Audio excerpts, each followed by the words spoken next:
Okay, we are now into the last lecture of the marriage systems, kinship, family, and descent lectures.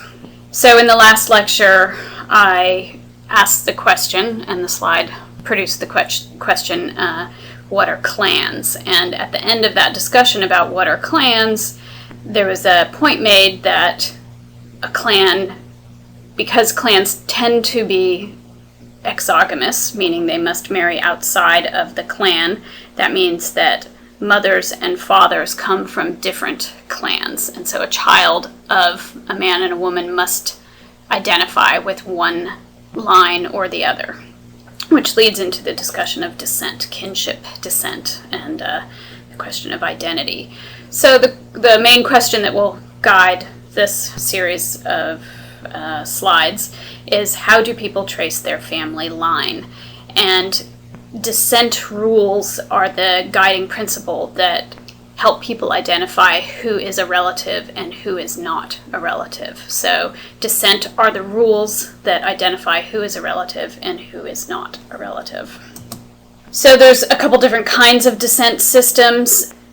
Very common around the world are unilineal descent systems. So that's what we're talking about in the Gwembe Valley, is a unilineal descent system, and its matrilineality, which we talk about in the book and I'll talk about here as well. But unilineal descent is a common kinship system around the world, whether it's in the Americas with Native American populations, or in Latin America among certain indigenous groups, or Africa and Asia. So it is a widespread kinship system.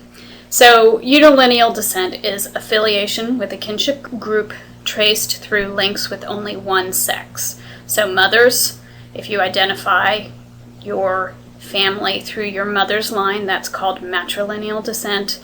If you identify your family and kinship through fathers, it's called patrilineal descent. And just to clarify, the Gwembe Tonga are matrilineal, but the Ariel pastoralists are patrilineal. So in this course, you're getting exposed to both systems. Now I'll talk about what those look like. Okay, so patrilineal descent says that children belong to their father's clan. You can also say father's lineage. The father belongs to his father's clan or lineage, and a daughter belongs to her father's clan or lineage. But her children, a daughter's children, do not belong to her father's lineage. Children belong to their father's lineage in a patrilineal descent system. In this situation, typically women will marry, and in a patrilineal descent system will become more integrated into the husband's family than would be the case in a matrilineal system. So in patrilineal systems, women marry and become incorporated into their husband's family, and thus the children that are produced out of that marriage remain tied to the father's family. So patrilineal descent is traced through men, through fathers, back in time, and children of women, women's children, are part of their father's clan, not part of the women's clan. Matrilineal descent is the opposite. Children belong to their mother's clan or lineage. The mother belongs to her mother's clan or lineage, and a woman and her brother belong to the same clan. So a brother and sister belong to their mother's clan or lineage. But the children of the brother do not belong to his own clan, because children get their identity through their mothers in a matrilineal descent system. So in the case of matrilineal systems, when men and women marry, the newly married couple may live with the husband's mother's brother, or near them in that avunculocal residence that we talked about earlier, but children remain tied to their mother and their mother's clan. In some matrilineal societies, newly married couples do live with the mother's extended family in the matrilocal postmarital residence system. And I mentioned that with Native Americans in the Southwest, in the Pueblo area.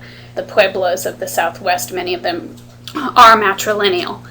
And in those societies, they're kind of famous for their matrilocal residence system. So in that case, the man becomes the outsider in a lineage, in a group of women. The center of the matrilocal household is a core of women. In the avunculocal residence system, it is a core of men, but those men are tied together through the matrilineage. So a husband is living with his own clan, brother. The brother of his mother is the same lineage or clan identity as the husband's mother. But his own children are not part of his clan or his mother's clan. His own children are his wife's clan identity. And that's the case with the Gwembe Tonga people. So I keep mentioning, and you are reading about, the Gwembe Tonga as one example of matrilineal descent. So I mentioned in the book that the Gwembe Tonga have 12 clans, and they do practice clan exogamy. So Kashente was of the Munsanje clan, which is the rabbit clan, and his 3 wives came from any of the other 11 clans in that case. So he was one of the 12 clans, Musanje, and his wives were from 3 other clans. And Munsaka, the Bees clan, which is where my fictive kinship identity fell, that was his second wife, Benedetta. His first wife was from the Mulea clan, which is a goat clan. And the third wife was, I think, from the Crocodile clan. So, clan exogamy. Kashente could not marry someone from the Musanje clan, from his own clan, and he also could not marry 2 wives from the same clan. So he could not have married 2 Munsaka women, 2 women from the Bees clan. So again, in that case, he has these 3 wives from 3 different clans or lineages, and he has all of his children, and those children belong to their mother's clans. Their identity is traced through their mothers. And this is important in a lot of different ways, starting with identity and, who you are as a person in the world, and then who you identify as your relatives, who is your family and who is not your family. So children of Benedetta, the second wife of the Bee clan, Munsaka, her children called all of their other cousins of their generation in the Munsaka clan. They actually called them by brother and sister in Chitonga. So there's a generic term for siblings, and it's based on your generation. So children would never consider marrying those cousins in their Munsaka clan. Those are people who are basically they're considered their brothers and sisters. However, people in the Munsanje clan, children of Kashente's sisters, are Kashente's clan, the Munsanje, and those children, those cousins on the father's side, are considered not family to Kashente's own children. So Kashente's nieces and nephews through his sisters are not considered family to Kashente's own children. Hopefully you get a sense of how this works from reading it. It's, talking about it in a lecture is, one way to gain some understanding, but reading about it a little bit more and trying to work through it should help you gain some confidence in understanding how these systems work. So identity is one important part of these unilineal descent systems, but other aspects of life are influenced by your identity, such as who you go to for assistance, and that definitely comes out in the book because that's how people cope in times of hardship, is they first go to the people in their lineages to get assistance.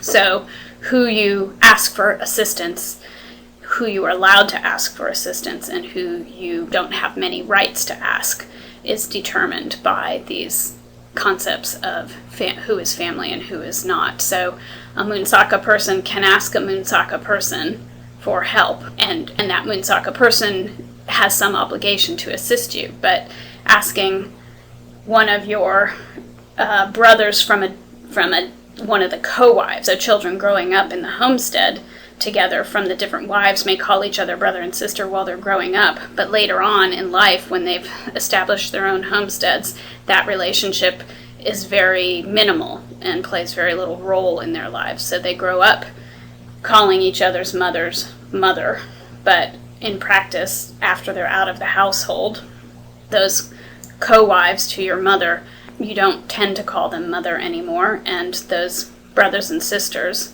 who are the children of your father's other wives are not people that you can depend on down the road. If you have questions about this stuff, we can have some discussion. Let me go on to the next slide.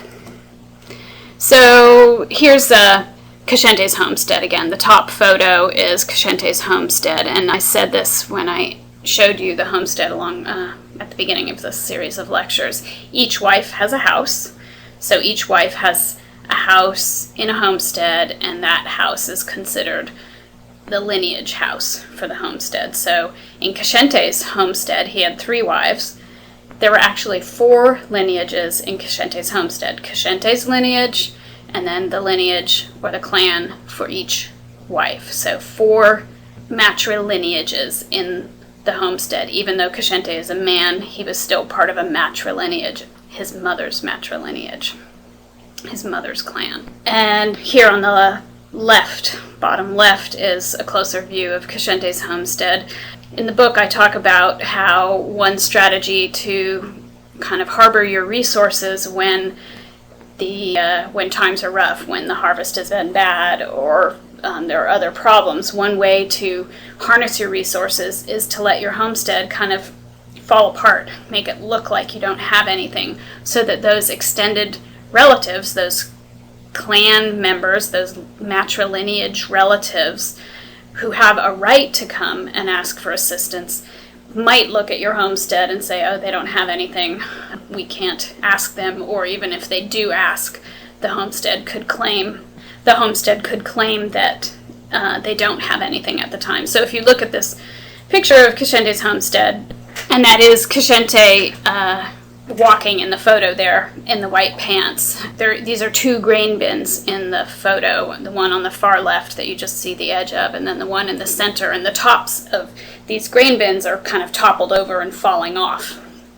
And this was the state of Cushenté's homestead for almost 3 years of when I visited. They did not repair their grain bins over the 3 years in the mid-90s when the droughts were bad and things weren't good in terms of livelihoods. So allowing your homestead to look dilapidated is one way to protect yourself from the right of your relatives to ask for assistance and your ability to negotiate or avoid meeting any of those obligations. And then here on the right is Tinda again, who I've shown in other photos. She was Benedetta's teenage daughter when I was living in the homestead, and I had mentioned that each wife, in addition to having their own house, has their own cooking fire. And when all of the bride wealth is paid, a woman has a right to have her own cooking fire. So Tinda's cooking on the fire here, on her mother's fire. In Cushenté's homestead, there are 4 matrilineages, one for Cushenté and one for each of his wives. And I'll say one thing about another kind of descent system. So we've explained the concept of unilineal descent. Unilineal descent is either patrilineal or matrilineal. But there is another kind of descent system, double descent, which is tracing family and relatives through both the mother's and the father's family. And we do this in the United States. We call our father's siblings' children and our mother's siblings' children all the same. We call them all cousins.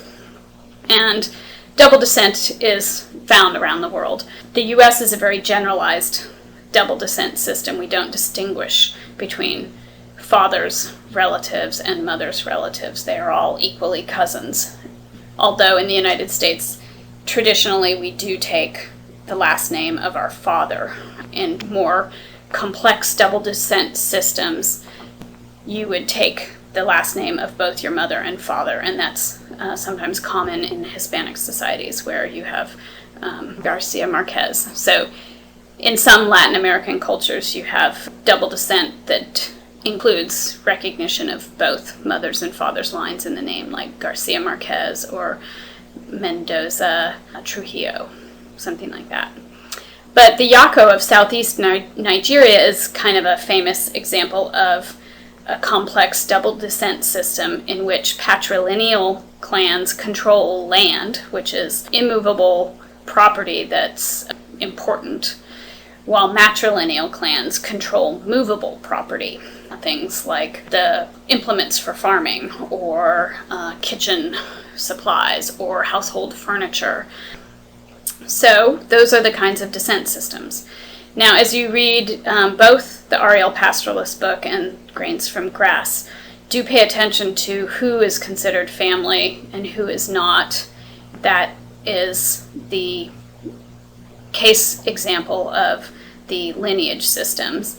And then also pay attention to how family identity influences daily life. And I think it comes out most clearly in the Grains from Grass book, because that's what the book is about specifically, while the Pastoralist book is about more economic and ecological issues, but it still comes up. So who is your relative and who isn't, and what that means in terms of your day-to-day lives.